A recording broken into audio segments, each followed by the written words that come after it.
and welcome to Too Many Movies, the podcast where we discuss DVDs, Blu-rays, and even the occasional VHS tape. I'm your host, Hal, and with me here today, shooting, introduce yourself. Team. Wait, what was that you just said? I was referencing Doug Walker. Oh. Wait, well, I mean, hey, I'm a Nostalgia Critic fan too. Wait, what did you say? Say it again? 19. Oh, incredible. Oh, shooting. Welcome to the podcast. This is your first time on. I have another Shapefrillis editor with me, everybody. This is exciting. Yeah, it's a pleasure. Granted, I edit for Shaprillis of kind of my own basis, but that doesn't mean that I'll pop from time to time. Mm-hmm. Mm-hmm. And of course, I know you from the days of YouTube poop, so, you know, we go back. Yeah, just been more focused on my personal life, but I've been trying to adapt to new mediums and stuff like that. Yeah. Trying to get into a film program.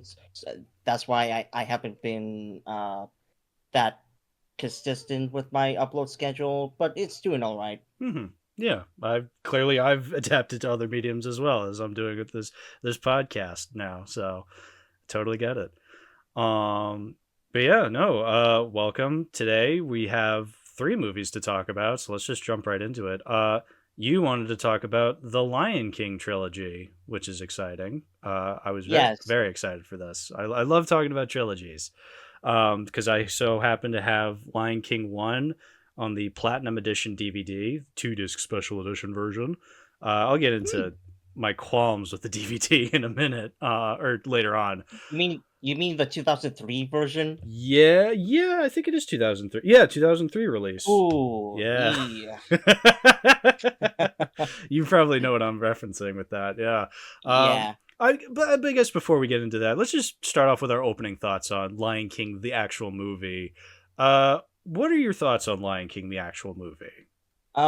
Before we actually talk about one, I want to talk about how we found out about the Lion King and stuff like that. Okay. So yeah. That's really digging deep. So I didn't really have a nostalgic connection with the Lion King. Like I just mostly absorbed whatever I had in my collection at the time, whether it was on VHS or DVD. But I do remember having a plush version of young Simba, but even as a kid, I didn't even question who that character was. I just assumed, okay, we have that plush, and this comes with a lot of the things that I wasn't cultured. Like I didn't grow up watching Cinderella. I didn't grow up watching The Little Mermaid. But I did grew up watching Meet the Robinsons, so all things are good. That's fair.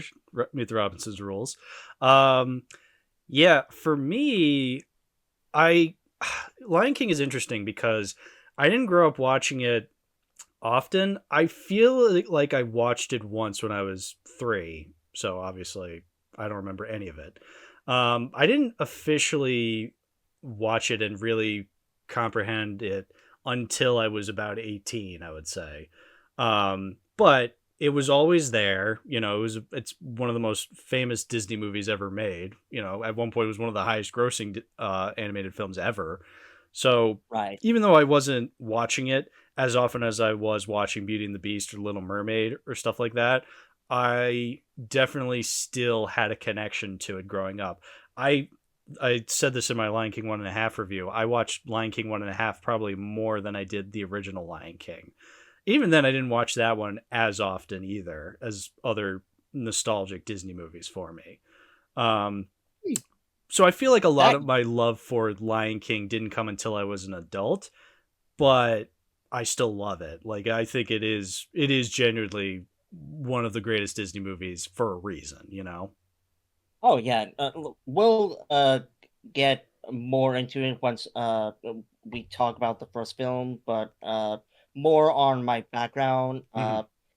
Like surprisingly enough, it was one of those the first uh the first one anyways was one of those movies at first where I didn't like it, but everyone else does. I Mm, thought it was too pretentious. Like young Simba should have known better than to fall for Scar's manipulative tactics. And sure. even then, as an adult, Simba couldn't form the pieces that it was Scar who killed Mufasa. Well, it was almost like it was his mistake. I get it. Uh, I clapped when I saw I it. clapped when I heard him say the thing. It was only then me editing a YTP because classic Disney movies make like excellent sources of YTP. Oh, yeah. Yeah, I think it was for the 15th anniversary YouTube Poop collab, which like crazy how time flies now when it was like 5 or 6 years ago. It was me rewatching certain parts of the movie, like with the opening title drop and the climax. Made me reconsider that. Hey, maybe I thought a little bit more inconsistent with my thoughts on the first movie. Maybe I should rewatch it. So when Triphyllis was announcing, "Hey, I'm gonna rank all of the direct to DVD sequels," that's when I decided to kill two birds with one stone with rewatching the first film and the second film, just to get a brief reminder, but also to reevaluate my opinions on that movie. And now all I think about is furries. One of the most. Oh, yeah. That's one way to put it. Uh, But yeah, now we can get into the first movie. hmm. Yeah. So with that all said, I think I think I do have Disney movies I still prefer over this one. I think there are some excellent qualities of this one, some things that do hold it back a tiny bit, but I can't deny it is one of Disney's most prestigious films, and it still holds up 30 years later. Oh yeah, like I'm not saying that in terms of this studio alone, The Lion King is like my favorite Disney movie of all time, Hmm. but I could definitely see the argument of being my second favorite next to Mm. Beauty and the Beast. Okay, yeah.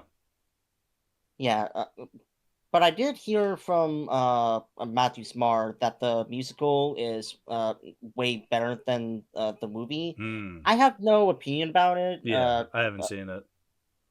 My local Broadway show is supposedly gonna show it around either later this year or next year, but that all depends on the schedule. But anyways, like yeah, like it's no reason why the Lion King is the supposed, no pun intended, beast of like the whole Disney Renaissance. The king of the Renaissance, so to speak. Right, right. Yeah. Uh, and I written down specific notes as I was watching the movie. So, like, let's start with the opening. Like, Sure. beautiful opening, like masterclass. Like Iconic. right away, yeah, right away from the first notes of Lebo M, the person who did the opening, to the warm colors of the sunrise, it immediately invites this epic aura surrounding this world of Africa, and the sequence, and as the sequence continues, it establishes the environment, whom these characters are, and what they do in this particular setting without conveying any dialogue. That's true, yeah. Like if you have a soundtrack that's being composed by Elton John and Hans Zimmer, you know you're gonna get a banger after banger. Oh yeah, and Circle of Life, the opening is genuinely not only probably one of my favorite songs of the whole movie, but it's one of my all-time favorite openings to a film in general. It is insane how I get so emotionally swept up in it every time. Even just looking up the clip on YouTube and just watching it, I get chills, goosebumps even. It's Oh yeah. incredible. Such an incredible opening. The fact that Circle of Life has this calm nature flowing down a river like verses before reaching its crescendo into the choruses, and the timing when it comes to the establishing shots. Oh my fucking god! Like, what were they cooking with the storyboards? Yeah. What were they thinking? Affectionate. Yeah. Just like an overall, like, once again, iconic opening. Mm-hmm. Yeah, but we move on to the first theme after that, Scar. Scar. One of the most iconic Disney villains, which is saying a lot. I feel like you look at any of the early Renaissance films and you just say, oh, this villain, one of the most iconic Disney villains. It's like, yeah, that's how much they rule. Like, in terms of the Disney villains, like, it's a pretty hard competition when you have like Gaston, Yeah. Frollo, and granted, I know that this villain isn't part of the Disney Renaissance, but Cruella de Vil, like, Yeah. But Cruella de Vil and Captain Hook, like villains like that, are still so iconic, even though they're not part of the Renaissance. But that just shows you, even though they're from years and years ago, they still hold up as some of Disney's most iconic villains. and for a good reason. Each of Yeah. them have their own personalities and what Mm-hmm. they strive to do as the villain. Mm-hmm. Like, you understand them because you want to hate them. Yeah. And Scar is very much that. What I love about Scar is he's a lion and he's very cunning and manipulative. But he knows how to have fun in his evilness. Yeah, Yeah. yeah, like he's playing his food. I mean, hell, the first scene that we see with him is literally playing with his food. Yeah. And I love his character design. He's like this scrawny, just jagged looking lion character who's somehow related to Mufasa and Simba because he's the uncle, but whatever. And just Jeremy Irons' delicious performance. It's, again, we keep saying the word iconic, but that literally is the best word to describe these aspects because I can't imagine any other actor bringing Scar to life than Jeremy Irons. And it's the little things too that make Scar once again an iconic villain. From the way that he has this power fantasy Mm-hmm. throughout the throughout the entire movie, Mm-hmm. whether it's him interacting with Zazu, his brother Mufasa, and even the passive aggressive tone that he expresses with Simba, like he plants the idea of curiosity into Simba's head about an elephant graveyard, Mm-hmm. or the way that he implements that it was Simba's fault for causing Mufasa's death and Mm-hmm. making him and made him think that everyone knows it. Yeah. Oh, yeah. He's an incredibly intelligent and manipulative guy. And that's what makes him very fun as a villain because you get to see the inner mechanisms of his mind working as he, like, every piece of dialogue he says to characters has an ulterior motive to his ultimate plans and how he views, uh, wanting to gain power. And I especially love that he never outright says his plans. Like, he never explains it to the hyenas, or he does, but it's a lot more subtle. Like, he never has a moment where he speaks to the main characters to be like, this is my plan. I'm going to do this, this, and this. Like, when he has Mufasa over the wildebeest stampede, all he literally says to him is, long live the king. And you immediately know what he's thinking, what he's always wanted to say to Mufasa without it turning into, I don't know, some grandiose speech in that moment, What was that phrase that Syndrome said? Like, "You son of a bitch, you got me monologuing." like, You sly dog, you had me monologuing. Totally. Yeah, no, that's totally applies. Yeah. That's what's great about Scar. And also what's great about Scar is he ends up winning. Like, he gets his oh way. yeah, He's one of the very few villains who has a plan that actually has their plan fully realized. Yes, he still gets and defeated in the end, but his plan was to kill Mufasa and become king. He does even then, he does achieve that. And even then, when he accomplishes his goal, like, he just doesn't know what to do with it. Like, he's Mm-hmm. literally sending a kingdom to its death, all because of there are no food, no water, and he just like, well, I guess this is the way that things are. I'm the king after all. Mm-hmm. Exactly. I'm like a dog chasing a car. I don't know what I'd do with it if I caught it. Yeah, no, Yeah. it's hard for me to really truly decide who my favorite Disney villain is. Cuz I just every time I rewatch one of these Renaissance movies, or I rewatch Peter Pan or 101 Dalmatians, I'm like, "Ah, it's this one. No, it's this one." I could not tell you how I rank Scar amongst them, but he has to be up there for me, obviously. Oh yeah. Like, while I'm already confident about my favorite Walt Disney Animation Studios film, and but if we're talking about the villains, however, then I think I need more time. Like, Mhm. it would literally depend on the day. Like, it could be Gaston, it could be Scar, like it it could be that villain from Aladdin, Jafar. Jafar. Yeah. It could be Mayor Bellwether from Zootopia. No, I'm just kidding. Yeah. That's nobody's favorite villain. Can't wait for Zootopia 2 to come out. Zootopia. Zootopia. There you go. Es- Escape to Zootopia. Escape to Africa. um, well, we've talked about But Scar. Do we want to talk about the titular Lion King himself? Well, actually, when they say the Lion King, are we referring to Mufasa or are we referring to Simba? Hmm. uh, one more thing Probably Simba. about But anyway, yeah, sorry, go ahead. going back to him manipulating Simba from an outsider's perspective.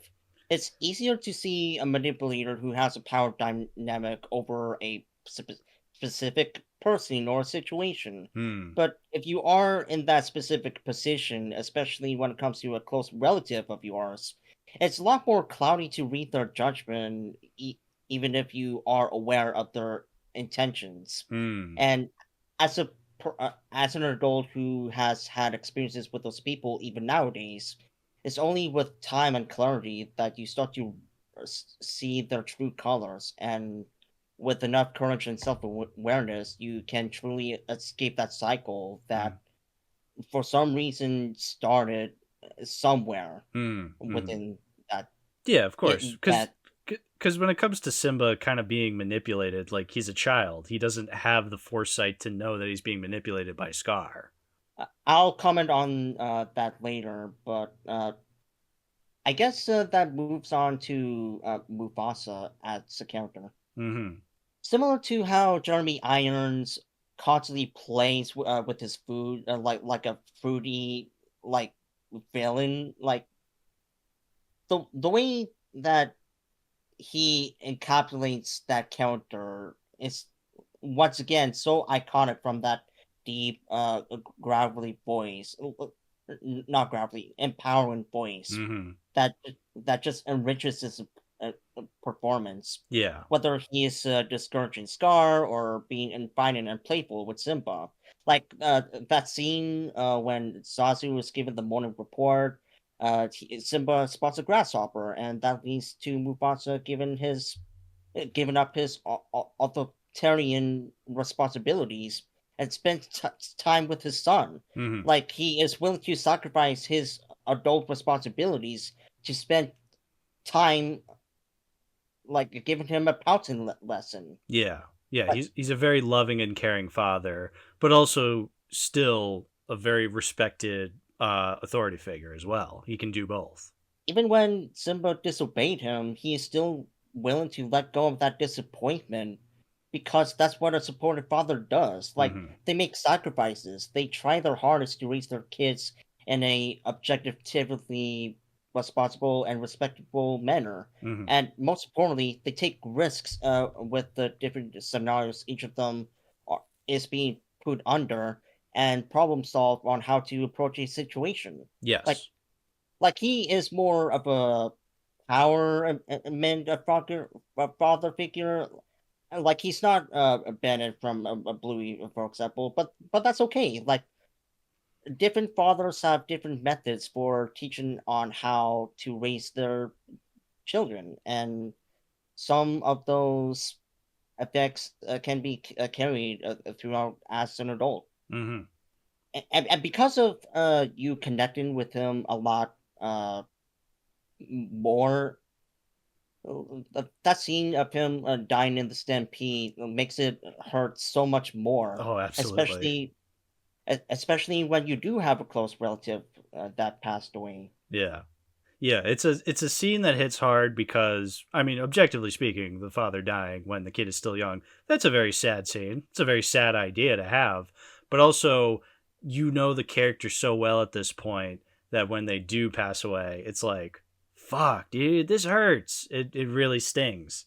And also just from a meta standpoint, the fact that they can have a character be killed off in such a gruesome way, um, in a kids movie no less, and it doesn't feel like manipulative, or it feels too inappropriate, or it doesn't feel like it's handled well. Like, this is the shining example of a character dying in a kids movie that people look up to as being like, this is handled so incredibly well. Like it's not and I don't mean to clown Marvel already than they have been for the past 5 years or so, No, but go on. like you look back on a specific Marvel film, I'm not sure which one, but it is definitely a cliche to see a character dying before the third act, and the characters are like, "Oh, this is the drop up point." Like, "Oh, Mm, I'm depressed because this mentor of mine is gone." yeah. Whereas Mufasa dying is only like the 30 minutes of the movie, which Hmm. is like less than half of what we are expected. And yet, the fact that they establish a well dynamic character only for that character to get killed off, like, dude, like, not every single writer has the balls to do that. Yeah. It's like the main character in Psycho getting killed off in like the first hour. Yeah, it subverts your expectations for what you expect in a movie, but actually subverting. Hmm. Yeah, yeah. No, I think even years later, even though I'm an adult and I've seen it many times, Mufasa's death scene, it's like, fuck, dude. It really affects you, which it should. That shows you Right. that the movie can be experienced over and over again, and even though you're seeing it coming, it still affects you. That's the power of great writing and great characters. Even when I was watching that scene, I said out loud, "Oh boy, here we go." Aw, shit, here we go again. Totally, totally, totally. And even just from an effects standpoint, that uh, scene is so revolutionary because this is obviously a 2D animated film, and it does incorporate 3D animation throughout, as does other um, Disney Renaissance films. But this one definitely, because you have the wildebeests, you have like thousands of wildebeests just running through this canyon, and they had to just come up with all these computer programs in order to make it look good. Like, one thing I always think about is somebody said like, "Oh, we had to create a program, or we had to make sure that none of the wildebeests were like running into each other and just like forming with one another. Like, they had to be avoiding each other as they're running throughout the valley." And it's like, oh yeah, you have to take into account when animating that. Yeah, like we often don't think about it because like it's a blink and you miss it kind of thing, Hmm. but that stampede scene had to took so long to animate. Yeah. I know every animator says animation takes time, but it's true. Yeah. Oh yeah. Uh, like even a simple character waving their hand, that takes so much more time than you think it would. Yeah. Totally. And when you're on like a time crunch like that, like, yeah, like I just wish that animators get more rights than being paid as if they're in a fast food job. Yeah, that scene also holds a special place in my heart. I feel like I've talked about this on the podcast before, but I'll do the quick version. When I was in high school, and for a marching band trip, we went to Disney World, and one of the things we did was we got to play our instruments in a uh, in a room with Alan Menken conducting us, at, like the Alan Menken, and he actually conducted us doing that scene. Like we got to play the music during the wildebeest scene, which was awesome. And the fact that he got to conduct us was fucking fantastic. It was really an excellent experience. Wow. Yeah, yeah, I know. And the fucked up thing about that is that I didn't even realize it was the Alan Menken until weeks later. Like he even walked into the room and said, "Hi, folks, I'm Alan Menken," and I was like, "Oh, that's cool." And then weeks later, I'm at lunch and my friends were looking it up. They're like, "Yeah, look, that was the guy who conducted us." I'm like, "Oh, that Alan Menken. I'm so stupid." You thought there was another Alan Menken? It did not click with me that, oh, that's who that is, the guy behind the music, behind Aladdin and Beauty and the Beast. Like it just did not click with me.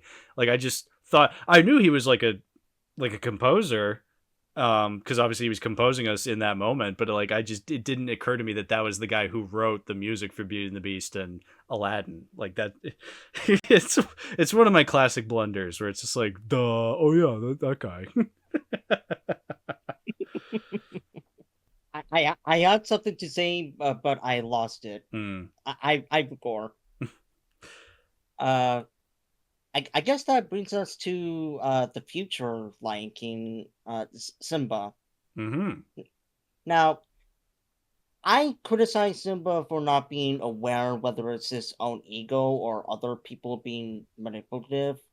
Like I said, it's um, it's easy to look at a situation from an outsider's point of view, but in reality, if you were a son of a king, a prodigy, if you will, wouldn't you let your ego go to your head as well? Wouldn't you be head over heels as well about what you do and what you think a position of power is, even as a child? Yeah. I mean, literally, his father. Like one of the first things you see them doing in the movie is showing him, "Hey, Simba, look at all of this land we own." It's like, yeah, that'll probably go to your head somehow. And it's not like I blame the kid. Like he is in that position for a reason, because of animal rights or something like that. I guess to continue on from my last point, not only that, but human psychology is a lot different than a lion's perspective. But by establishing uh, a core aspect of ID, ego, and superego, it makes a connection to us as humans that we can empathize with. Ironically, when Simba goes back to Pride Rock, Scar feeds his inner demons by cornering him into still thinking he caused Mufasa's death. Even when you do recognize that unhealthy dynamic of a particular someone, it's hard to be confrontational when you're not only trying to move on from the past, but also in the midst of getting out of that person's life, especially when they're either seeing their intentions as harmless and or to make you yourself feel like you haven't made progress. Like it's okay if you haven't moved on from the past yet. Like it's a natural emotion that we all connect with in some way.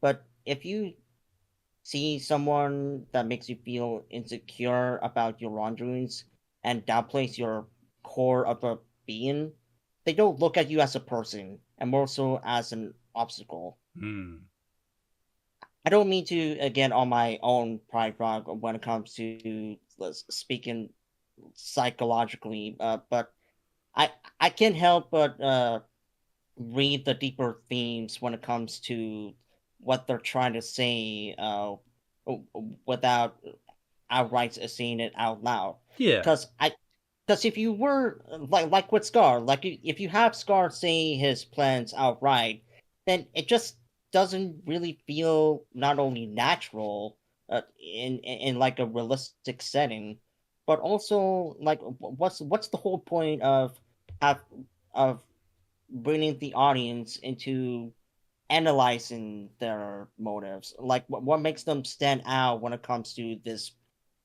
world that you're creating? Yeah, I've always been a champion of subtlety in movies, or at least being able to analyze things in my own way. You know, because sometimes I'll watch a movie and they'll just outright say their themes, or they'll outright say what the director's intentions, or filmmakers in general, like the intentions behind making their story, like why they're saying why they're making the movie the way that they are, and it makes me think, okay, why am I watching this? What am I supposed to get out of this if you're telling me what I'm supposed to get out of this, you know? Like it's it makes the viewing experience less fun because I'm not able to put my own interpretations into there, because then all of a sudden it's wrong or not at all what they were going for. Or it just makes it not fun because it's like, all right, I know what you're doing. There's nothing for me to discover. There's nothing for me to chew on. And so, yeah, no, I really appreciate how this movie's a lot subtler with its manipulative tactics from Scar, and from how Simba kind of copes with that over the years. You know, because one of my favorite scenes is Rafiki kind of explaining the themes to him, but it's done so in a way that I feel like the audience can still feel like they're learning something without it feeling like they're being talked down. You know, like they're experiencing it the same way Simba is.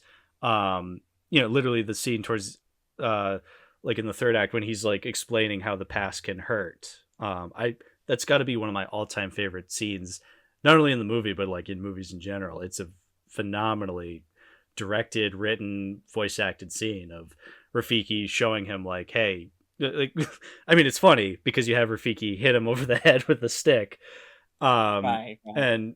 and he's like, oh, what'd you do that for? It doesn't matter, it is in the past. And then he's like, yeah, but it still hurts. So he goes, yeah, the past can hurt, but the way I see it, you can either run from it or learn from it. He goes to hit him again, and Simba like avoids the contact. It's like, oh, what a, like, again, yes, he's explaining what the movie's going for. Yes, the past can hurt, but you can learn from that experience even though it hurts in the moment. Again, And it go ahead. and it's being included in a natural dialogue. Mm-hmm. Like that that's just the beauty when it comes to movies like this. Every now and then, just the simple subtleties that you don't have to convey any words. And I understand that if you lean further into it, then it can come across as preachy. Hmm. But I didn't get that from the Lion, like it stayed within its boundaries. Like Mm-hmm. it knows when to speak about its issues and when it should just let it be a movie. Mm-hmm. Absolutely. Yeah, because Rafiki explaining that to Simba still feels within the characters acting naturally. And it feels like I said, it feels like us as the audience is learning it the same way Simba's learning it, because it's being showed to us with the stick metaphor.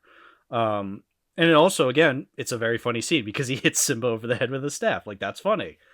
And I think that's a beautiful message to convey to both kids and adults, because Absolutely.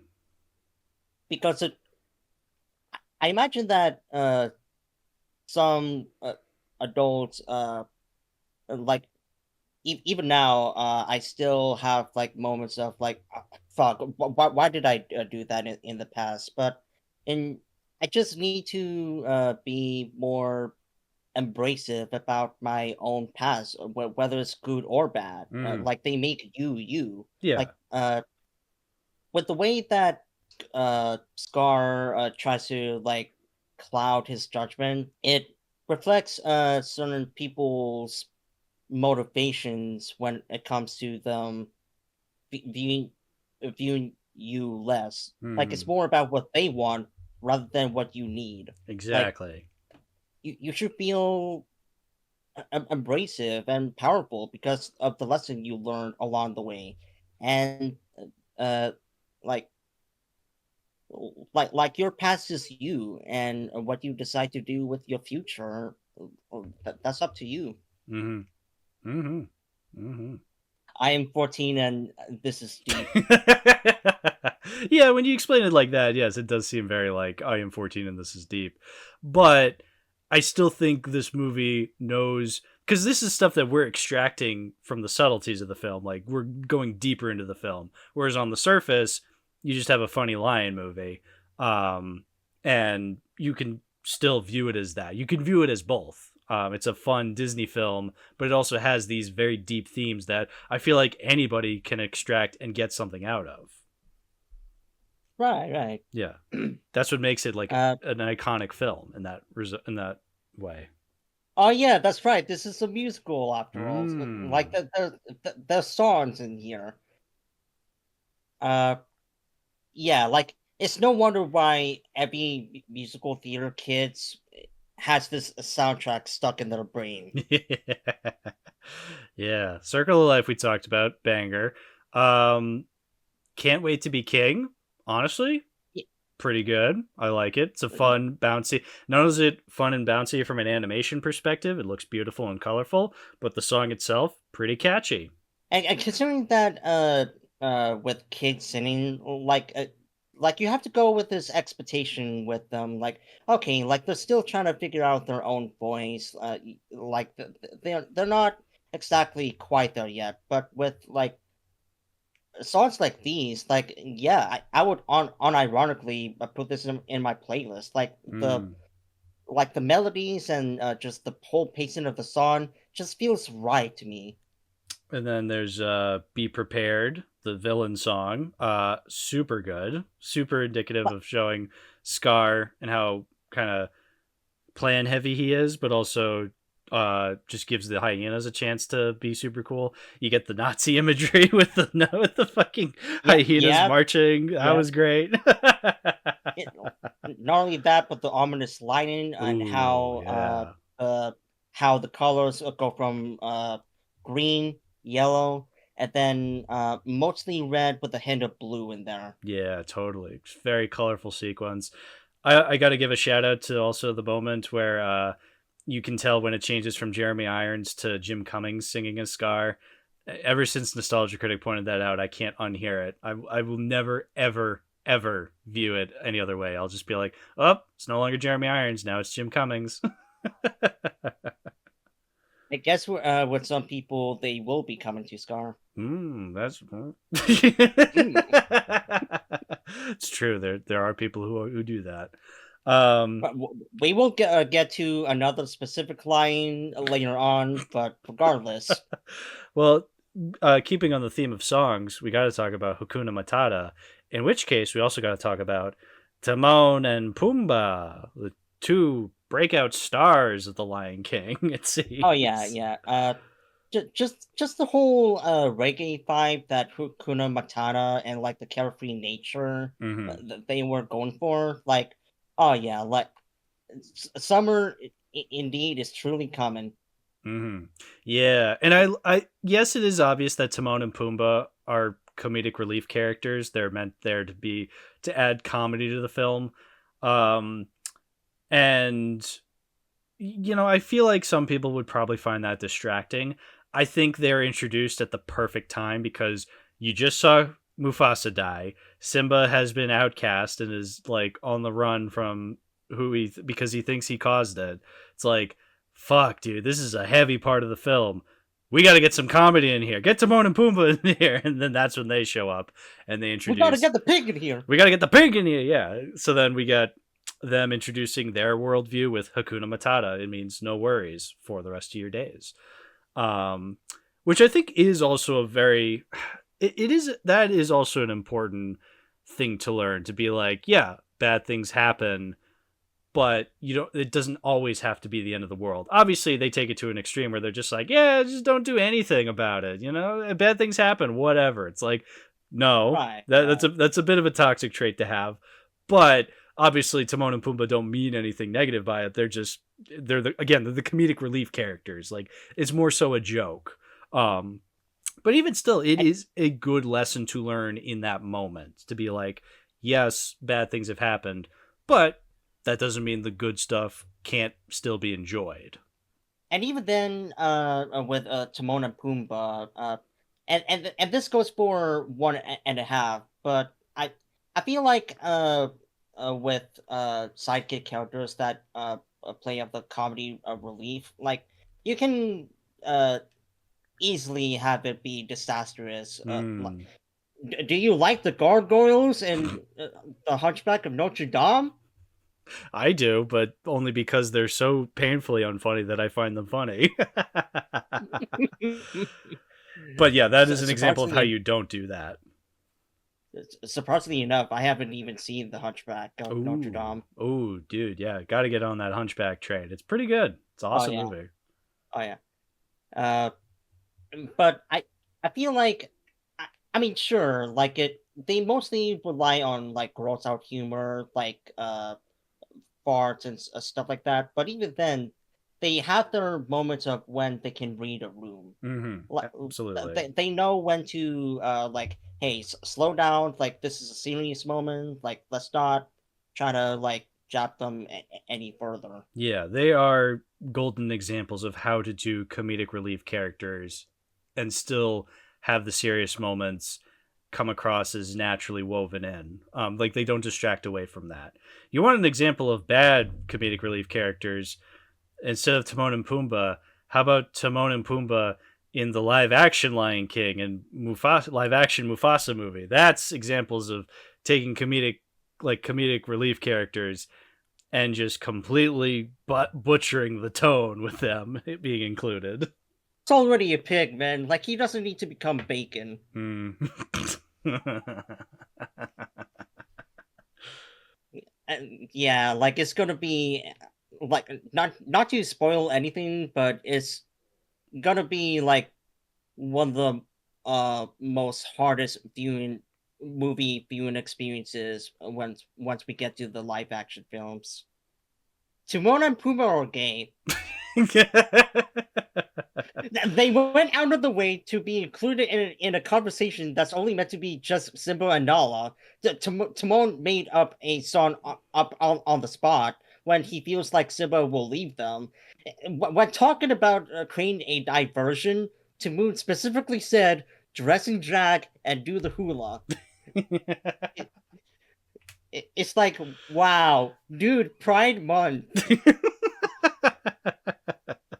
Exactly. I will say, speaking of Can You Feel the Love Tonight, that is probably my least favorite song in the whole movie. Granted, Yeah, it is the one that won the Oscar.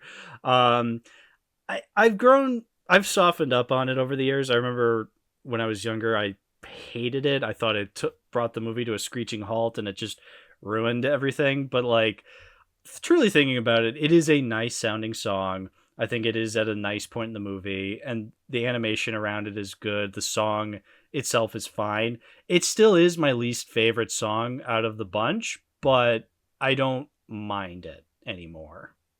I heard that the Elton John version is better. I think I did hear it during the credits, and yeah, it is better. I think the way to make the movie version better, like put some Marvin Gaye on the vocals, then you have yourself a good old time. Sure. Needs more gay. uh, Do you know what reference I'm talking about? I actually don't. You were referencing something? I'm sorry. What were you Oh referencing? yeah, yeah. Let me look it up real quick. Oh, Neil Cicerga. Okay. Yeah. What were we gonna talk about after Love?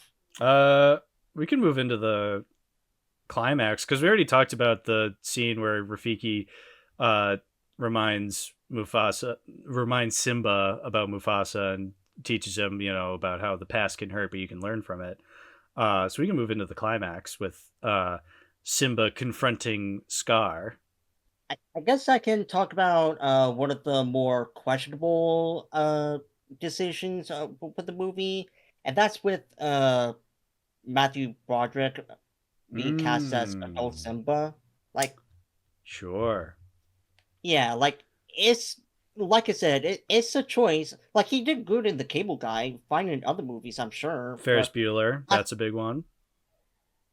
sure, but yeah, like it's really interesting. Mm. I feel like there are some moments where the dialogue is suited, but for more emotional moments, like when he's spinning up to the night sky before encountering Mufasa or being confronted by Scar, I feel like he is holding himself back. Like he's not putting enough emotion into the suited dialogue. Yeah, Broderick is one of those actors where you just think, why are you famous? Why do you get roles? Like, because look again, something like Ferris Bueller, he's really good in. But then you look at some of his other roles, and you just question. Like, I feel like he was one of those actors. Whenever I'd watch a Nostalgia Critic video, and he was in the movie, Nostalgia Critic would shit all over him as being a terrible actor, and I'm like, come on, is he really that bad? And then I see him in some roles, it's like, ooh, yeah, what? Why are you famous still? I don't think he's the worst. I think he's definitely the weakest actor out of the bunch when it comes to the voice acting. And he definitely is not somebody I would have chosen as adult Simba. I think he can do a good job in the movie, but he's definitely one of the weakest links of the movie for me. Yeah, Matthew Broderick. I never really understood why they chose him as adult Simba. And the fact that they casted him in like the other two films that we're going to talk about, like, Hmm. okay, sure, I guess this is a permanent change, at least at the time. Yeah. What a juicy coincidence that Nala just so happened to hunt Pumbaa and lead straight towards Simba. Yeah, it's true. Yeah. And it's a little bit of a stretch with Simba not telling Nala specifically why he can't come back, but it's understandable. Like, he assumes she already knows, and Yeah. she's pressing on, like, no, you have to come back. Like, this is a serious matter. Hmm. And with Simba not feeling like he is worthy of being in the rightful place because of his supposed guilt, but whatever. Yeah, I can forgive it because it does lead to the ultimate confrontation with Scar. Like that's when he should probably talk about it more openly, you know? Yeah. To backtrack a little of with the scene with Simba and Rafiki, it's I think it's something poetic about either running away from your past or learning from it, especially when it comes to your roots and culture. Like Simba is like the son of a prodigy, and he feels like those shoes were too big. Like Mm, it's cut. So I guess when you put it in that perspective, it's understandable why he would feel like he doesn't need to come back. sure. But I guess putting more responsibility on your part can be a good thing if you're willing to accept who you are as an individual. Hmm. Hmm. Yeah, we can finally get to the climax. Are you talking to me? What? Are you talking to me? They call me Mr. Pig. Yeah, it's great. I have like no notes. Yeah. It's a good climax. It's fun. You get the fire going. It's like the fire surrounding Pride Rock. It's very very climactic feeling. It's great. It's great. Even though it's just a bunch of lions and hyenas fighting each other on a fucking rock. The music really adds, the fire and the visuals add. It's a very intense climax. I do find it kind of funny how Scar reveals to Simba like, "Oh yeah, I killed Mufasa," as he's just about to put him like throw him off the ledge, and then Simba's like, "Liar! Tell them what you just told me." It's like it's a little weird, but I think you do need that scene to show Scar kind of admit, "Oh yeah, I was the one who did it all." So much for not speaking about your plans eternally. Yeah, You were literally right there, Scar. Like you could have just killed him while he was falling. exactly. I guess that's just showing off his ego. Like, oh, I have to admit it to the guy I pinned it all on, but it was his ego was his ultimate downfall, I guess. I don't mind it. I'm fine with it. Like, I think it still leads to an exciting climax. Also, with that lightning that started the fire, I love when God steps in to make a confrontational, dramatic as possible. And then it's great because then the rain comes. The rains get blessed in Africa, and they just put out the fire. It's like, oh, okay, so just the rain put the fire out. That how convenient. That's a movie. Who cares? Oh, right. I totally forgot about adult Simba voice. I do like that his Sin voice is speaking of Africa, like that's the same guy from Toto that is saying him. An old man stopped me along the way and he turned to me and asked if to say Hakuna Matata indeed. Yeah, that's how the song goes. But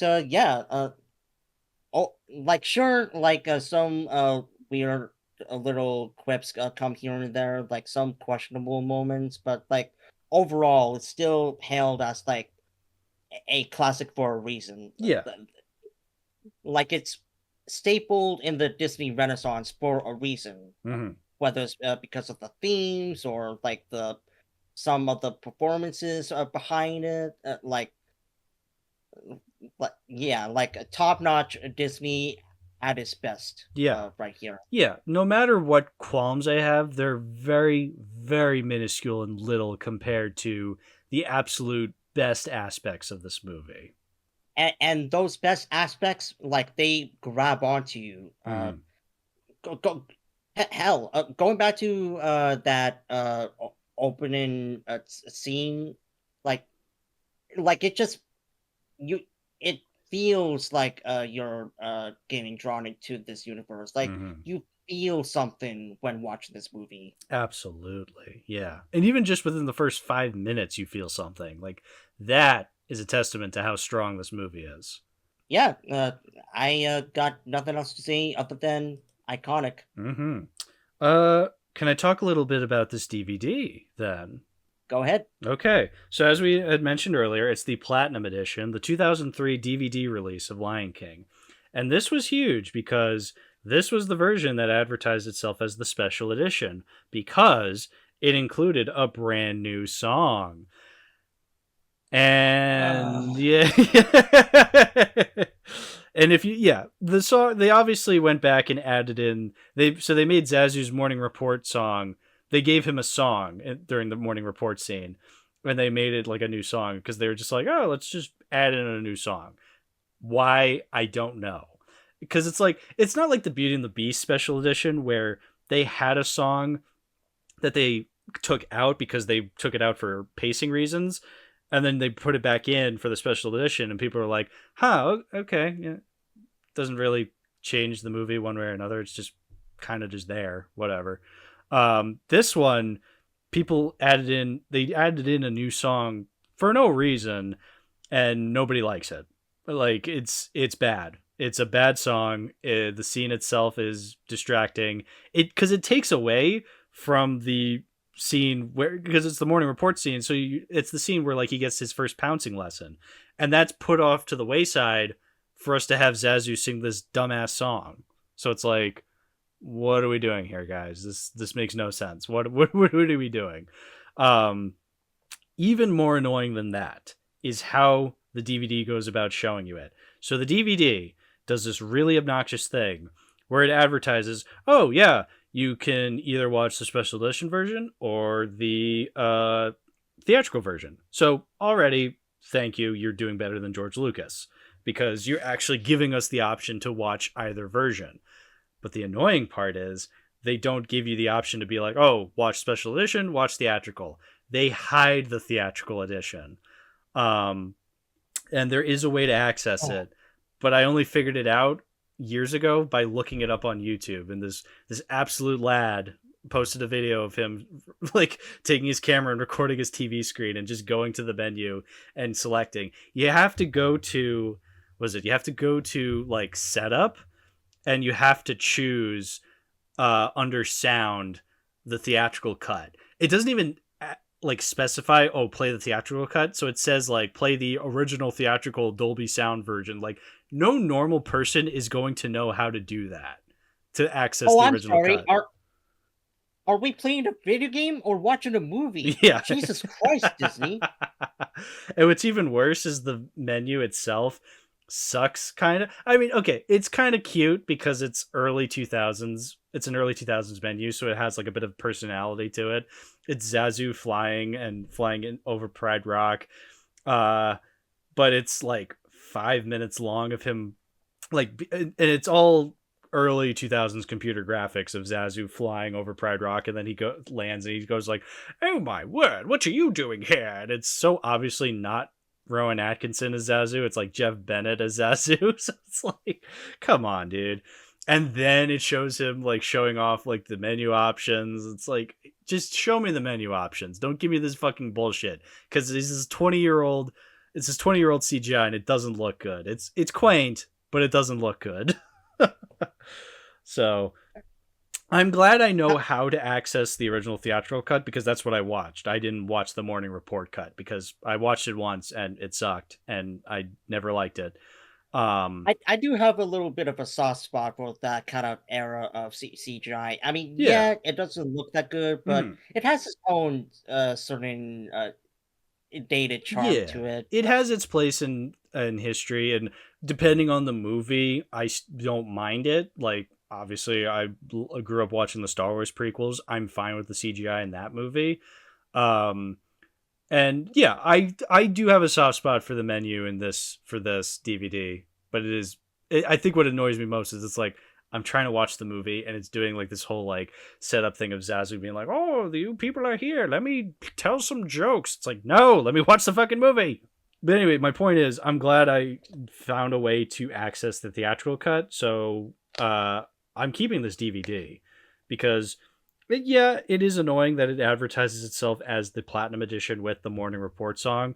But the fact that I can access the theatrical cut on my own, like, that's perfect. You know, is it a bit of a ways where I have to go into setup to access it? Yes, but I at least know how to. So I don't mind having to go back in and doing that every time, as long as I know the way to there.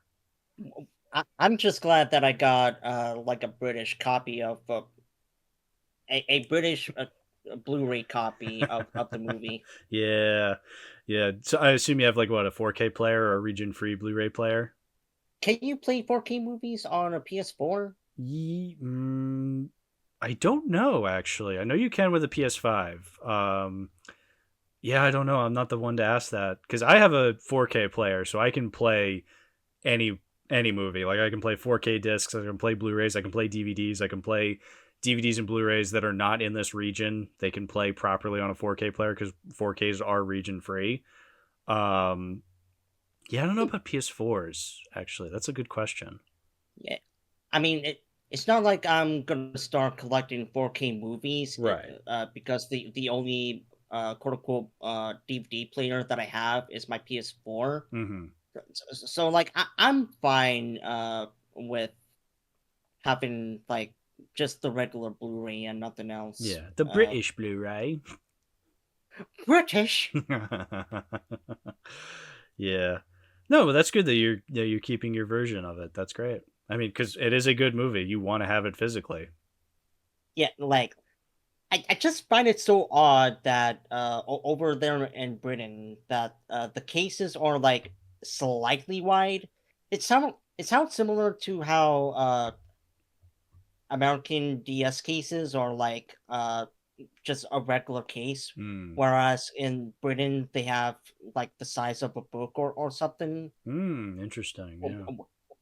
When the DS cartridges are like the size of a saltine cracker. Oh, Britain. What you doing over there across the pond? A couple of more things before we move on to our second movie. How does Timon know what the chicken tastes like? Well, because it tastes like the grub. It tastes like chicken. Slimy yet satisfying. Let's see. Oh, uh, like, but Ricky just knew that Simba was alive because of a few petals discarded in the wind. Like, Oh, monkey magic. sure, like he is the wise old sage after all. So Yeah, sure, monkey Jedi powers. I don't know. monkey. Monkey. All right. What movie are we talking about next? Simba's Pride, Lion King 2. Yeah, so during the late 90s, early 2000s, Disney obviously had a renaissance, if you will, of direct to DVD sequels. And because Lion King was one of the biggest movies ever for them, they're like, well, we have to make a sequel to Lion King. So they did Lion King 2, Simba's Pride. For a while, I thought this was one of the better Disney sequels because I remember watching it with James and watching it for the Disney sequel video. Watching it again, I did not like it as much. It's not.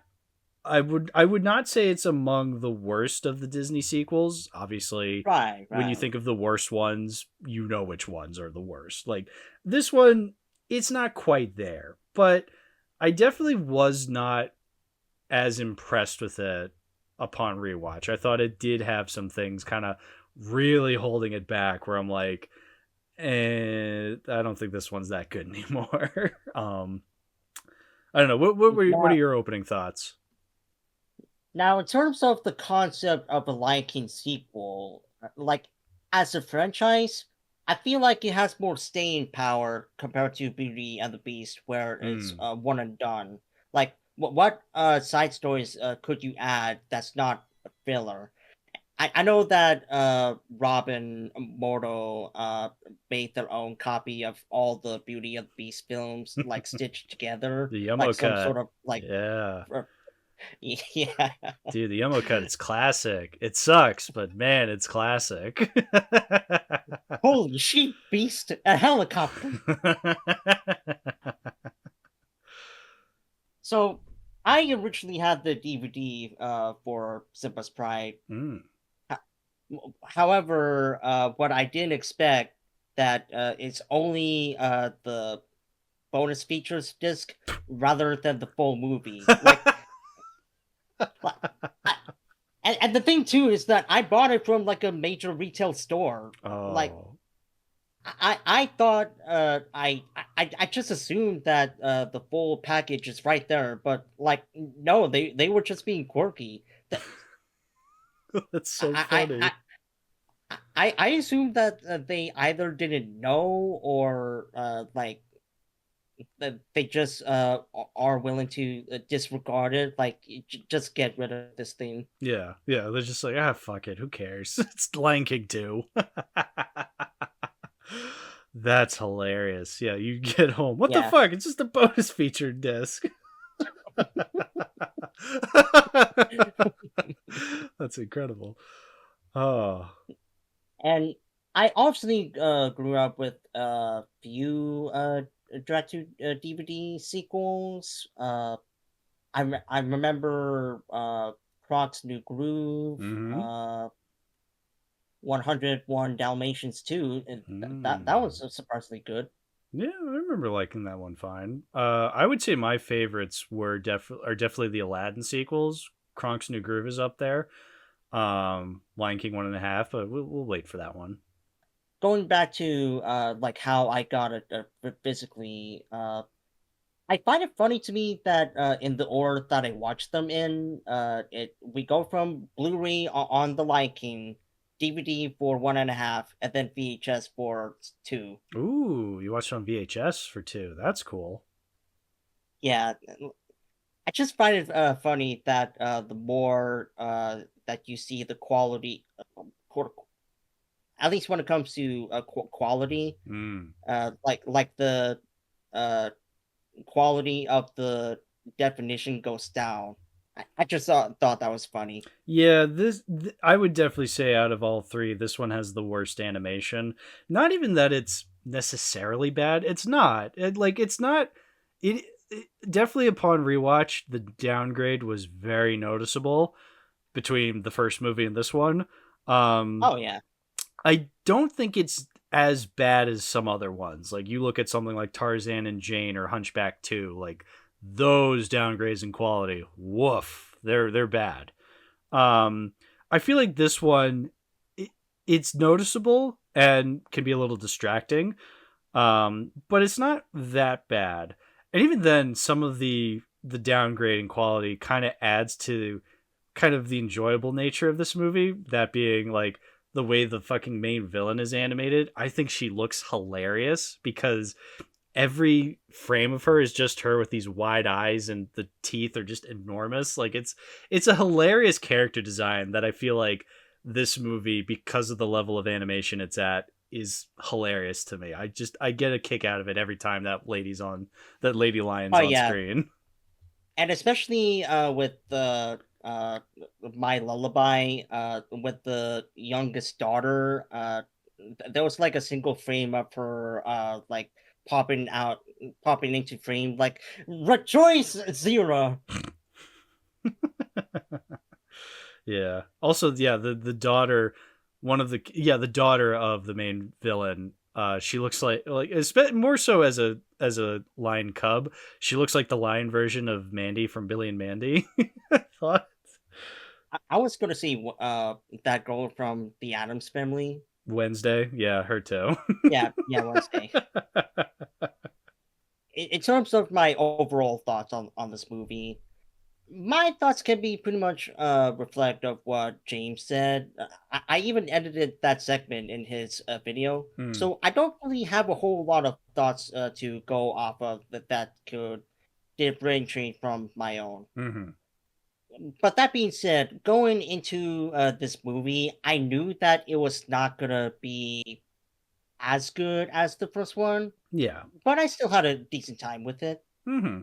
Yeah. Like I said, it's not the worst. It has enjoyable aspects to it. It can be fun to make fun of at times, which I thought was cool. Um, and I think it does have basics to being just a fine movie. I don't know, compared to the original and compared to how insane Lion King 1.5 is, I just don't feel as though I got anything that incredible from this rewatch where I'm like, yeah, this is something I can watch over and over again. Like I don't know, it's just not as fun to sit through. Unless you're doing like a trilogy marathon, Mhm. then yeah, like in terms of going back onto its own, I don't think that there's that much to dive into. Mhm.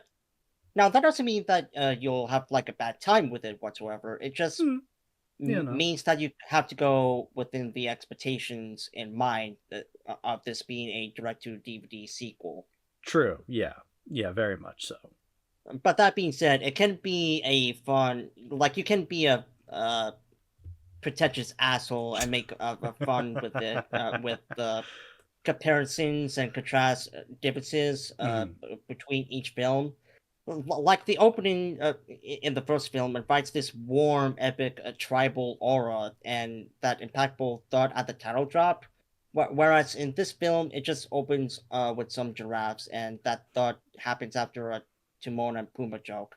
Like, Yeah, yep, yeah. It's a weird opening song for sure because it's like this weird 80s synth version of their opening, of the original opening, but like it's just no, I don't know. The opening of the original Lion King is timeless in how it sounds. Like yeah, it sounds very like you could listen to it at any era and get something out of it. Like it's just a timeless sounding opening song. Whereas with the sequel, you get, like I said, it sounds very 80s, very synthy, even though it was made in 1998, so like the 80s were long gone. So it's just this very confusing opening song.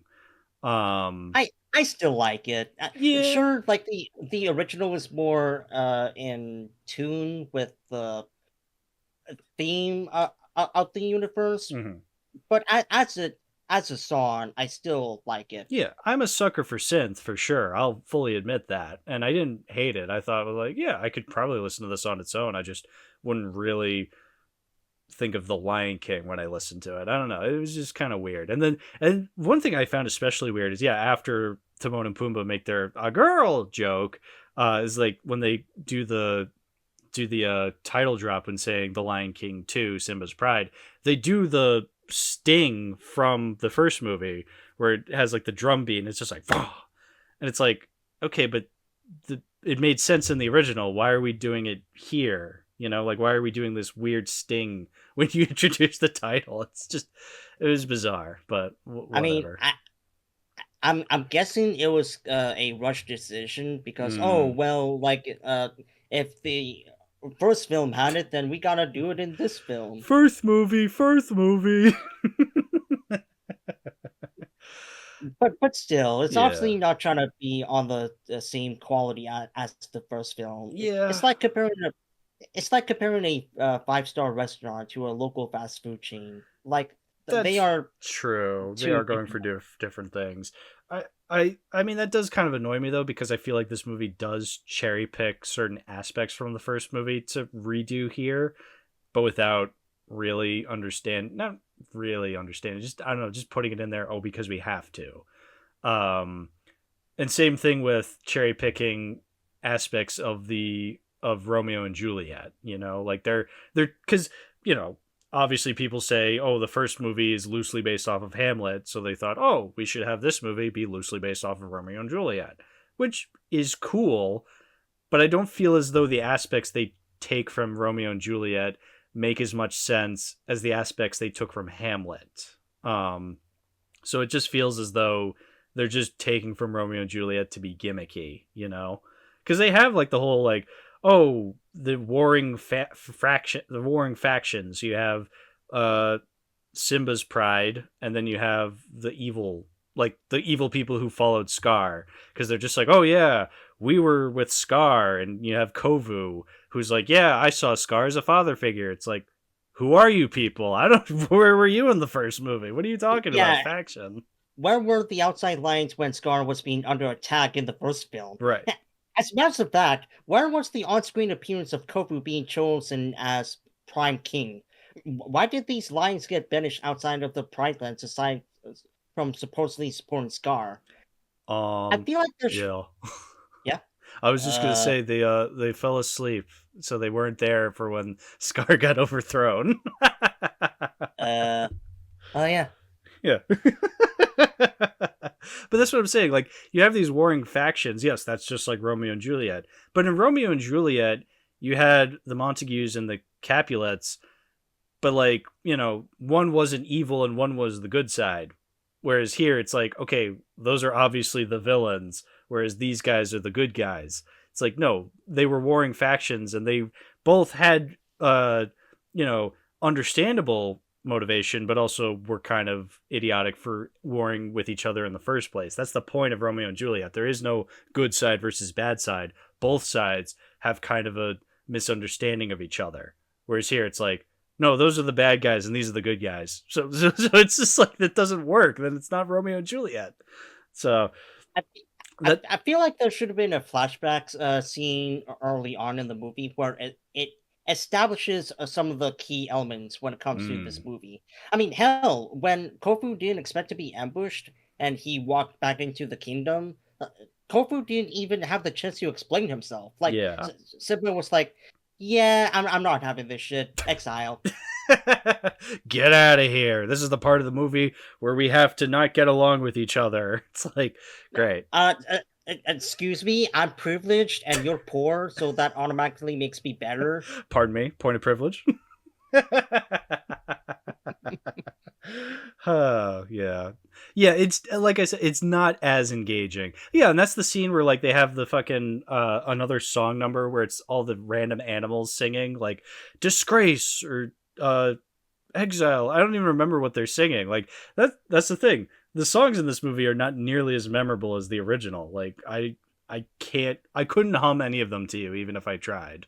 I mean, yeah, like while the songs aren't memorable, I wouldn't say that they're bad. Like, Hmm. I'm mostly fond of We Are One. My Lullaby is a pretty neat villain ballad. Appendi is fun.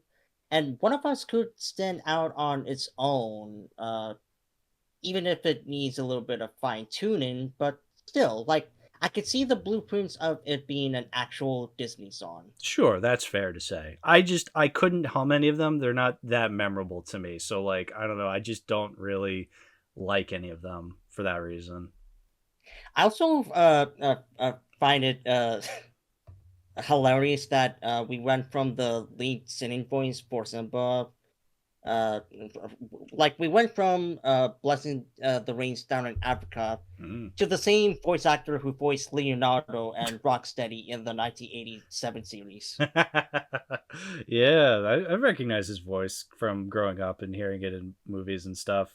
Uh, like um that one movie and Yeah, that other that movie one movie. and Grandma got run over by a reindeer. All right, that's the occasional mention of Grandma got run over by the reindeer we have to mention in every episode of the podcast. Sure, why not? I mean, you could be referencing the better movie, like The Bad Guys, which is peak, but that's just me. All right, Yin said, calm down.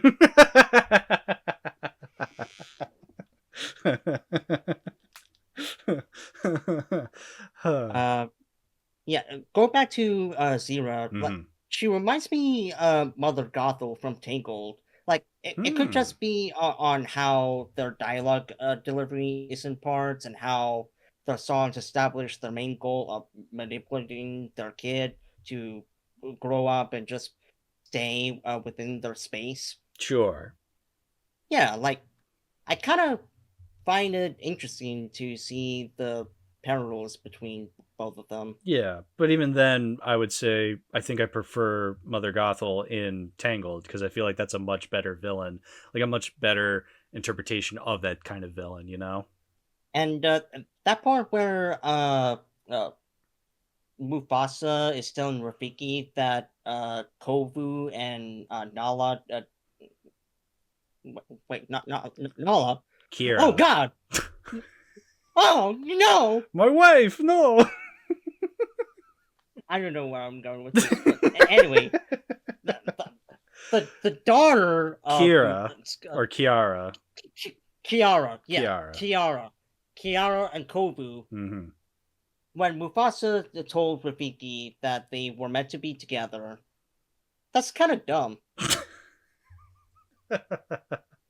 Yeah, yeah, yeah. That's dumb. I feel like Rafiki should come to that conclusion on its own without any or at least little dialogue because it feels a little ham-fisted. Hmm. Like it needs a reason for this romance to work, but whatever. Yeah. And I will say I'm not a big fan of Kiara as a character. I guess she's fine written wise. I mean, I was on par with the rest of the movie, but I really don't like her voice performance from was it Nevi Campbell or Nev Campbell, the Scream lady. I thought she wasn't that great of a voice actor. Yeah, she did fine. I thought Jason Marsden was good though. You know, I mean, he's usually pretty dependable when it comes to voice acting. But obviously, I prefer him as Max Goof, than Kovu. But that's just me. Uh, I feel like Simba should have expected Timon and Pumbaa would get caught by Kiara. Like, what Hmm. was Simba's plan when it comes to sending these two out? Like, Uh, you're expecting the goofy sidekicks to protect your daughter, mhm. especially when it comes to her hunting. He expected them to be part of the plot. Yeah. Sure. Yeah, no, he definitely. Yeah, it's one of those things where it's like, come on, you could have seen that better. But again, they have to be the ones to go watch over her, and it's just part of the plot. Like there's no other reason for them to be sent over there. That CGI fire against the 2D Oh, animation is uncanny. oh, Like, I I forgot get it about that is that. I get it that is a direct to DVD sequel, but Hmm. come on, man. Like, Oh yeah, it's rough. It's yeah because that's the thing with the early CGI in a lot of Disney movies is that sometimes it is obvious. Like, yeah, the CGI on the wildebeests in the original Lion King is obvious. The CGI ballroom in the original Beauty and the Beast, that's obvious. But these movies, even though they have obvious CGI in them, their incorporation of the CGI of mixing the 2D and the 3D is still good. Like, you still appreciate the artistry that's going into them. So, like, yes, I know the wildebeests are CGI characters, but I still am inspired and impressed with the scale that they go to. And I think they're combining them with the 2D animation still works and still makes it look good. Whereas in this movie, yeah, the CGI fire, oh yeah, it looks awful. Oof. It looks like a YouTube poop effect. Like you're just throwing it on there for last second rather than it actually being within the world.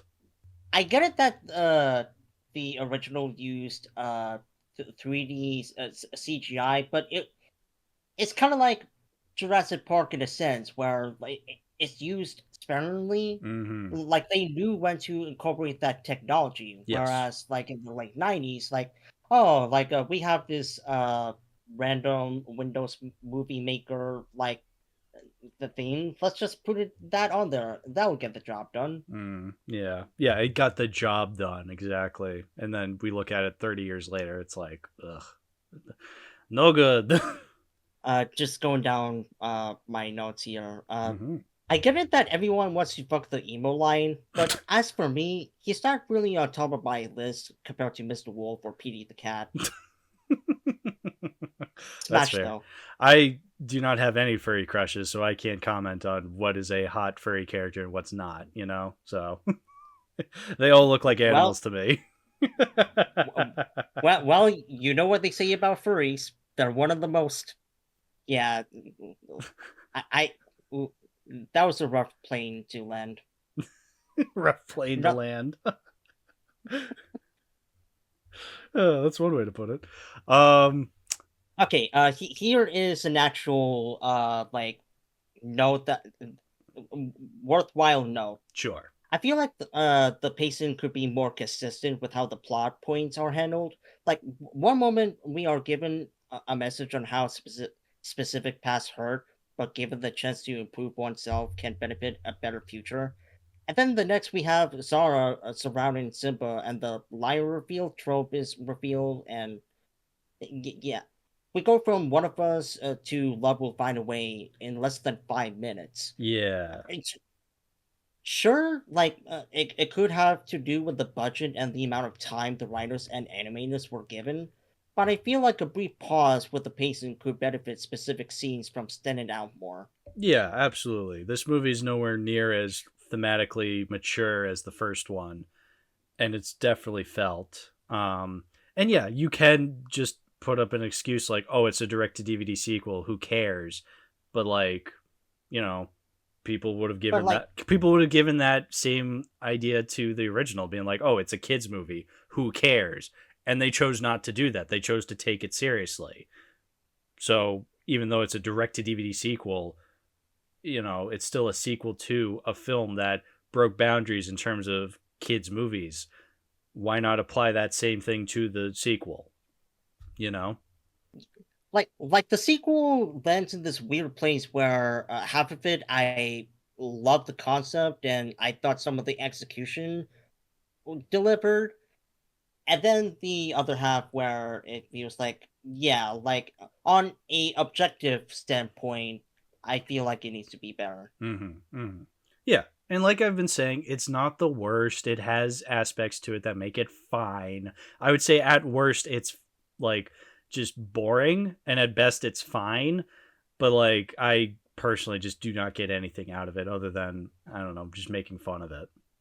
We gotta pour one out for Nuki though. He was my favorite crackhead lion.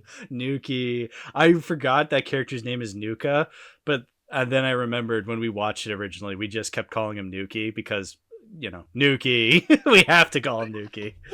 Voiced by Andy Dick. Ah, everyone's favorite actor comedian. One more thing I will say about the movie. Where is it? Where is it? Oh, actually, two more things. Mm-hmm. Don't you love it when you've been trained and abused by dictatorship for your entire adolescence, only for an accidental kick in the head that knocks you unconscious for a brief moment? I totally love that. Even the YouTube poop that Alvo not done commented on that. And one more. Oh, okay. That nightmare scene with Simba trying to rescue his father is hilarious. Simba, help me. Simba! Simba. Yeah, like this movie's just kind of fine. Yeah, I will definitely agree. It's fine at best. It's not the worst, but it's not a Disney sequel I can see myself revisiting over and over again the way I would the Aladdin sequels or Kronk's New Groove or the one we're about to get into. So I do not want to own this. I don't want the DVD. I don't want any Blu-ray release. I'm fine with never watching this ever again. Honestly, I've had my fill of Lion King 2 as far as I'm concerned. I'm glad I watched it. Thanks, I'm stuffed. Yeah, no thanks, I'm stuffed. Exactly. You said you had it on VHS though. Are you gonna keep that VHS tape of it? I mean, I'm a collector of all things physical. Sure. Even if it's like Birdemic, I would still have around. That's fair. Yeah, I've thought about it. I can't be the type of physical collector that collects everything on physical media, so that's why I go through this podcast so I can be like, oh, do I want this? Do I not want this? So I'm glad I've come to the conclusion I don't want it. But yeah, if you're gonna keep that VHS tape, awesome. Like that's great. I mean, who knows? Maybe that could change when I'm 30 and I want to just collect the stuff that means a lot to me. Then I'm fine with that. Anyways, Lion King 1.5. Let's fucking go. Time to talk about peak. That's what we were saying. Yep, I crash landed the plane into the Twin Towers again. 1.5 towers now. Oh no. Okay, yeah. Lion King 1.5. I love this movie rewatching it. It ruled upon rewatch. Because here's the thing. I watched it as a kid. I remember renting it from Blockbuster as a very little child and watching it. And I probably watched it a couple of times because I remember a lot of things really like sticking with me throughout childhood. And I remember liking it, obviously, because I was a kid. I didn't really have any taste or anything. So I just would watch stuff for the sake of watching it. Whether it was bad or not, I couldn't really comprehend that. Then years later, I watched it with friends, again, for the Disney sequel ranking. And I remember it being good, but not really clicking with me again. I just thought, oh, this was good. Like, a lot of people, like, around me were loving it and saying it was one of the best. And I did agree, just because the rest of the output of the Disney sequels was disastrous. But I thought it was fine. Rewatching it though is when it clicked again for me, where I'm like, oh yeah, no, this rules. I think for me, what I love more about this movie than I do Lion King 2 is that it does not take itself seriously. It is not trying to be another serious story the way that the first one was. It's not trying to emulate the prestigiousness of the first movie. It is just trying to be a straight up comedy film. And oh yeah, it succeeds. Like I mean, hell, with the rate that the jokes were being told, I was not expecting we go to one joke and then like one after that. Like it just tries to keep building on the comedy aspect. I mean, sure, there are some moments where it slows down, but you get the essential basics with how this movie is structured. Yes. Like so many great jokes. and even little nods to the original film, Mm-hmm. like when Pupa goes to the bathroom, Timon can be heard mumbling, "It's a small world," Yeah. a nod to when Zazu saying the song to Scar. Yeah, yeah. Yeah, I was thinking about that. A lot of the jokes surrounding, a lot of the references and jokes surrounding the original film, usually when it comes to these kinds of movies that do that, where they'll just like, they'll pay homage or they'll make these jokes and references to the original film, they are painful. Like, like I talked about with The Lion King 2019 and Mufasa, like, those movies, every time they made a reference to the original Lion King, sucked me out of it. Like, it was, they were horrible, horrible references, horrible jokes, horrible, just just awful, awful references. Whereas here, I never felt they were that cringy. I always felt as though they were appropriately used and also just genuinely funny. Like the one that really got to me was when they're where they're hanging out with Simba, and Simba's like like constantly getting Timon to get up in the middle of the night, and they're walking over the log. At one point, while they're walking over that Yeah, log, Timon goes, "You're gonna grow old walking over this thing." well, like that is a super meta joke right there. It's an incredible joke. Another one I really loved was actually when Simba goes out to, like, after he has that confrontation with Nala and he goes out into the field with Rafiki and he sees Mufasa in the sky. Timon just goes, "All right, let's go. It looks like there's a storm ahead."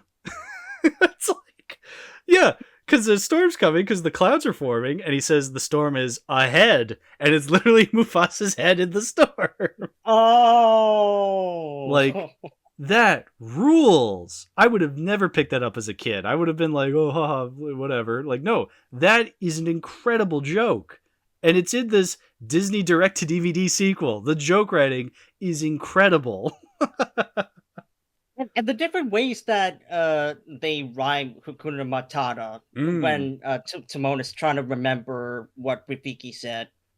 Like, I would have never come up with those rhymes to begin with, let yeah. alone like two of them. Yeah. Yeah, no. It's obviously, yeah, so the movie knows what it is. That is a straight up comedy because they could have just done the easy out and just been like, "Oh, we're doing Lion King 3." But they knew not to do that. They thought, "Okay, who do we have as popular characters in the Lion King franchise? Oh, we have Timon and Pumbaa. We don't necessarily want to do a spin-off that's completely separate from Lion King. Let's do it so then we see the first movie but from their perspective." Truly thinking about it, that kind of sounds like an awful idea, or it sounds very lazy because you are repurposing the same movie from before, just from a different perspective. But the movie never feels lazy. It feels like, okay, we're not going to try and be the first one in terms of prestigiousness. Obviously, this is from the perspective of Timon and Pumbaa, two inherently comedic characters. So, what we should do is amp up the comedy. And the Yeah, final product, it works. and with the first Lion King, like sure, I got the basic ground rules for Timon and Pumbaa, Mm-hmm. but with this movie, I feel like I not only understood their humor more, but also them as characters.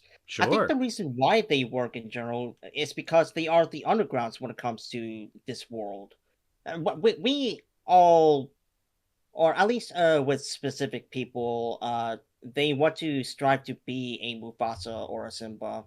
But when it comes to them actually interacting, I think they are more of a Timon or Pumbaa Mm. with how within their own world that they live in, not because of like a manipulative kind of tactic, but because of their approach when it comes to their lifestyle and stuff like that. Yeah. Yeah. I think Like, I think the story they went with Timon being kind of an outcast definitely works in his favor, especially because he finds another outcast in the form of Pumbaa. Like that's, and I feel like the movie tackles that not the strongest way, but strong enough that it doesn't take away from the comedy of the movie, you know? Like, you still feel as though the character arc he goes through is still solid.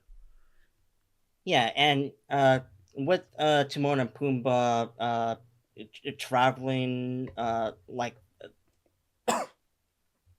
the first Lion King to find that specific place where they feel like they can be themselves. Like,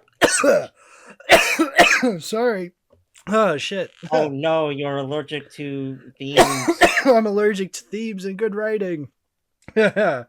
No, sorry. Oh no, put on the 2019 version.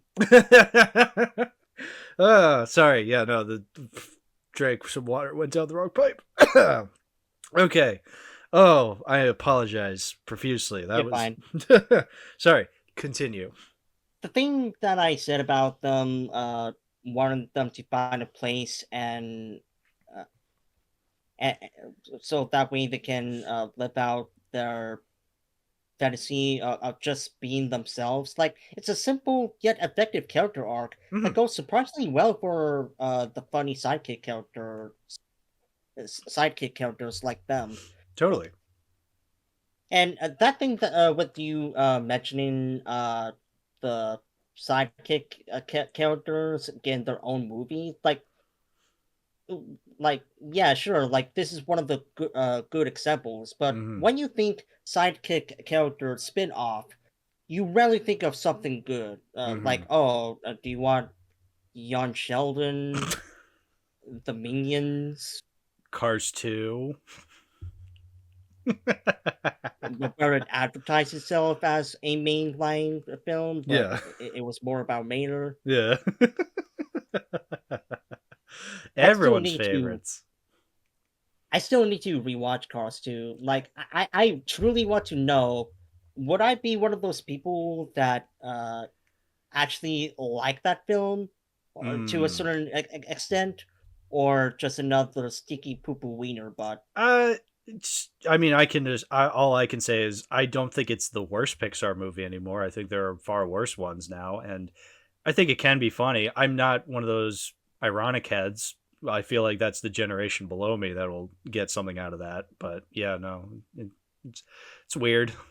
Yeah, but anyway, like Lion King 1.5 is a prime example of how you can make a good sidekick character spin-off film. Yeah. And this goes for like Puss in Boots: The Last Wish, especially. Yeah, I mean, that's more of an example of like it actually kind of surpassing the original, not surpassing Shrek, meaning surpassing the original Puss in Boots movie. But just being being in the same level as the first two Shreks, which nobody would have seen coming. Like that's a testament to that. I don't think Lion King 1.5 is in the same level as the first Lion King. Oh yeah, like, but in terms of it just being a good comedy, I think it executes it very well. Oh yeah, no, I definitely consider this one of Disney's funniest movies. It's definitely up there. Yeah, and why does Julia Kavner? Julie Kavner? Yeah, like the voice of Marge Simpson. Why does she work so well being Timon's mom? How random is that Marge Simpson is Timon's mother? Like that straight up rules. Oh, and his uncle Max is George Costanza's father from Seinfeld. Like, what random celebrities you got for this? But yeah, they work really well in their roles. Yeah. Oh yeah, and I feel I probably should have mentioned this before I even spoke about 1.5. This is my first time watching this movie. Really? I didn't know that. Yeah. Okay. So, like, welcome to the club, brother. Yes, I am now a Timon and Pumbaa stan. I support gay rights. Took you long enough. Like, if this movie didn't already cement that Timon and Pumbaa are gay, then I don't know what will. I mean, they literally live together. that Lady and the Tramp reference?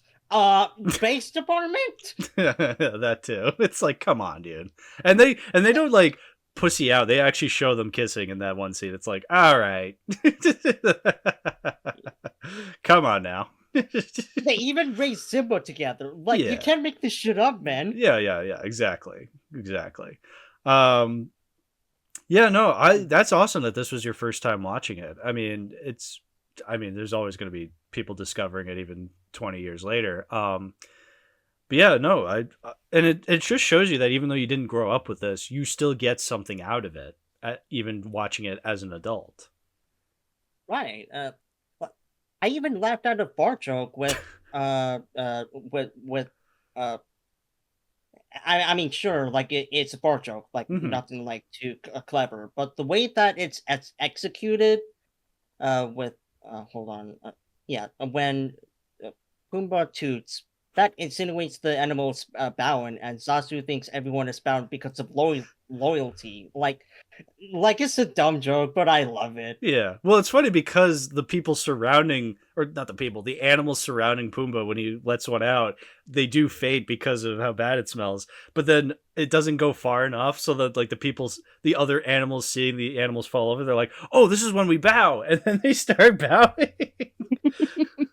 Like that's so funny.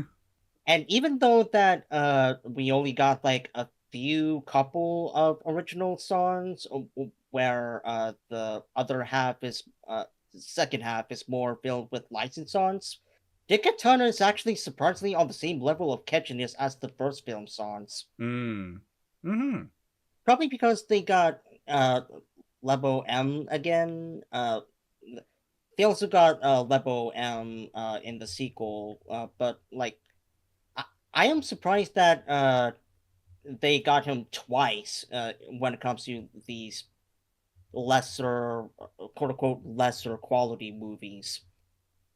Like, it's one thing to get the original voice cast back for a budgeted film, which is still impressive, but the same guy who did the opening to the first film, like, they're genuine bops.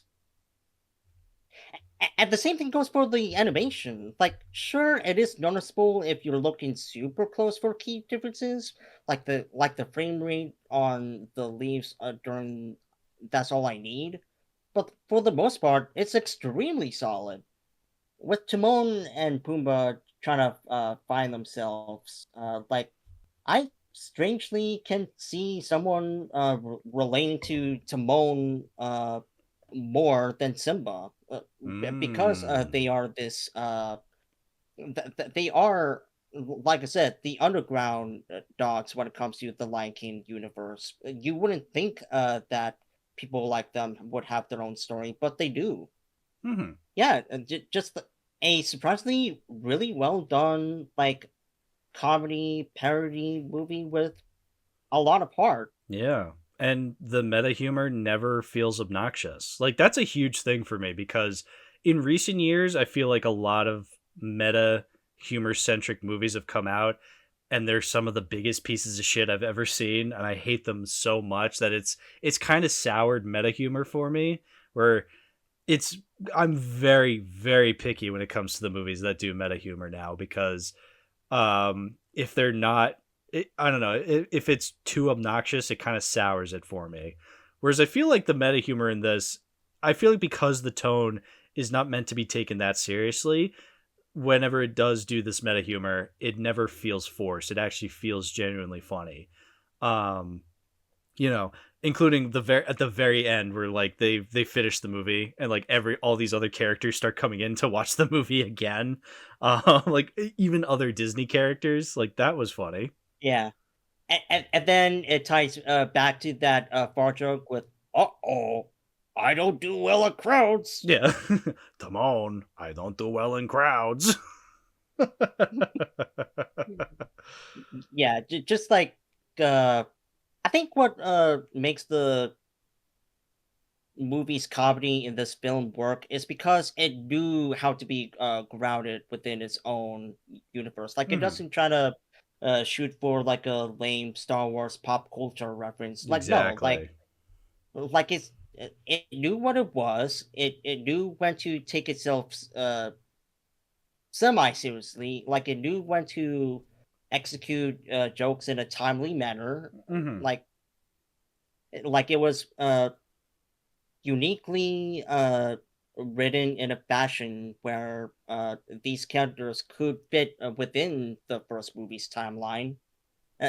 Yeah, just an overall really solid film, Yeah. and what like it's kind of similar to a Yon Frankenstein or like Hot Buzz, where it pays homage to the original classics Hmm. while at the same time poking it.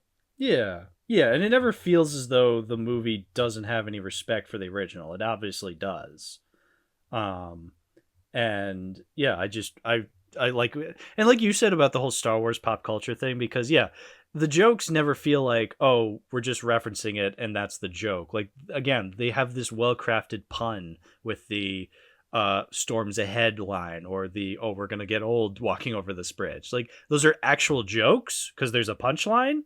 And it's not just, hey, look, a lightsaber, and that's it. Oh yeah, another joke that I really love is when Timon and Pumbaa are at the Be Prepared sequence, and this looks like a lovely place. Like there's rarely anyone here. And then they see the hyenas do the Stalin Hitler walk, while they dance out of there. Yeah. Like Like river that's dancing. comedy, baby. It's so Yeah. funny. Yeah. Yeah. No, I laughed at a lot of the jokes, which, for a Disney direct to DVD sequel, a sequel that, not many people had any faith in. It's just there to sell more DVDs and VHSs. That's literally all it was made for. But like, they did their best and they made something that is not on the same level as the original Lion King, but is still entertaining enough that we can watch it 20 years later and still get some entertainment value from it. Yeah, and there's one more thing that kind of ties this whole trilogy together. The fact that it took like 10 years just to make this unattended trilogy, like Mm, that's something that is really unique about uh, the time period and how it can carry on to future generations. Like with Star Wars, that movie came out in like 1977. yep. Um, and like to think that it came out in that decade where it turned into like one of the most iconic recognizable franchises of all time, like that is really unique to me because we rarely think about the time culture that these pieces of media ever take place. Mm, Like, I assumed that Star Wars was a lot more older. I mean, yeah, sure, Star Wars is like mm. old, but I assumed that it would be like back in the quote unquote golden age of film. Right. So so what you're saying is like, we don't often think about the context of which these movies come out in. Yeah, I mean, sure, there are some pieces of media where you can tell what year it's been, Mm, and like you can still make a good product even with this time period ingrained with it. yeah. But that's the thing with Star Wars and The Lion King and other pieces of media where even though that they may be old now, they still prevail as classics, Right. even nowadays. Yeah, they're timeless to the point that we're still going to be talking about them 50 years from now. Because Star Wars is over 50 years old at this point. We're still going to be talking about it 50 years from now. Oh yeah, it's just crazy to think how a little idea of hey, let's do Lion Hamlet would turn into like one of the most biggest animated franchises of all time. Yeah, and be seen as one of Disney's most prestigious films even 30 years later. Now, maybe that's a testament to the output Disney's been putting out for 30 years, but I think it is also a testament to how good the movie is that even 30 years later, we still see it as one of Disney's best. That's something to be treasured. Where Mm-hmm. even where we got like uh, the 2019 version or Mufasa, we still have those classics to go back to. Mm-hmm. Yeah, because those the 2019 and Mufasa are abhorrent. Like they're just awful. 2019 I've refused to rewatch because I watched it. I thought it was bad. I'm pretty proud of my Letterboxd review for it, so I see no reason to rewatch it. But I mean, it is quite literally just the original, but uglier and not nearly as good. So it's like, why would I need to rewatch that? I watched Mufasa because, I have reasons for it. But watching it, it's just like, oh man, this. I can't imagine watching it 10 years from now and being like, yeah, this still holds up. Like, I watched it recently and it does, and it only came out in 2024. It's already aged horribly. Like it's just that bad. It is so boring. It is so sauceless. There's nothing to this movie. Like, why was it made? Oh, money. Okay, besides that, I can't think of any reason to make this. Like we'll talk about those movies in due time, but for now, I'm just happy that this trilogy that Mm. spawned from the idea of making Lion Hamlet Mm-hmm. just came out in like a time when Disney was trying to prove something. Like Mm-hmm. they were trying to prove to the audience that hey, we got these like great ideas that we want to showcase. Like we have themes that we want to express. Yeah. Like we have heart in these films that we want to showcase. Mm-hmm. And granted, like they kind of had a money like mindset when it comes to the direct to DVD sequels. Of But course. even then, I wouldn't say that the Lion King franchise got bitten by like the poison bug entirely. Because they gave us Lion King 1.5, which is solid. So, Oh yeah, like I'm happy with that. mm-hmm. And even in Lion King 2's defense, like it can be argued as like a not bad attempt at making an actual sequel. Mm-hmm. Mm-hmm. Yeah, no. So I'm totally adding Lion King 1.5 to my collection. I don't know if it'll be a DVD or a Blu-ray, but whatever's available, I have to add it to the collection because it is a fun movie. I can't wait to watch it again. I really like it a lot. And I am glad that I picked it up on DVD. Mm. Yeah, uh, yeah, those are my thoughts on the Lion King films, and that's about it. See ya. Well, before you go shooting, why don't you take this opportunity to shout out your stuff, plug anything you want? Yeah, so you can find me at. Oh boy, I love voice cracks. Uh, you can find me Shooting Films 64 at Shooting Films 64 on YouTube.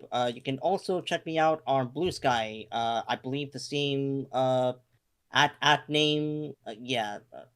Uh, I also have a Letterbox, a regular music, and album of the year account if you want to check out my taste in movies and music. Mm-hmm. And as for my output of content, like they're still coming. I'm waiting for that copy right claims strike to go away. But for now, like I'm just trying to live my life. But nonetheless, videos are still coming. Mm-hmm. And listen to the new Arms Length album. There's a world out there. Like it's so fucking good. Okay, cool. But yeah, your links will be in the description below. Yeah, check out his YouTube channel, folks. I love your YouTube poops. I always thought they were of great quality. Thanks, man. Yeah. Um, but yeah, thanks for coming on today, dude. I really, really appreciate we got to talk about the Lion King trilogy. And in only 2 hours, honestly. Like you don't understand. This is short compared to some of the episode lengths I've had in the past. Or not short, this is average. So, Like you did like a 3-hour special or something like that. we've gone upwards of 9.5 hours on this podcast. Oh, Jesus Christ. I love hearing people's reaction when I get to say, hey, I once did a 9.5 hour long episode on the Alien movies.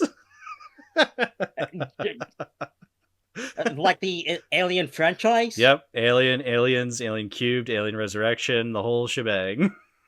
Okay, well, like, it makes sense why it would be 9.5 hours. Yes, of course. But yeah, thanks again for coming on, and thank you everybody for watching, and long live the king. Hey, that's a reference to the movie. Simba. Yes. Oh, we gotta end it on Dude, Pride Rock. Wow. Dude, Pride Rock. All right, bye-bye, everybody. See ya.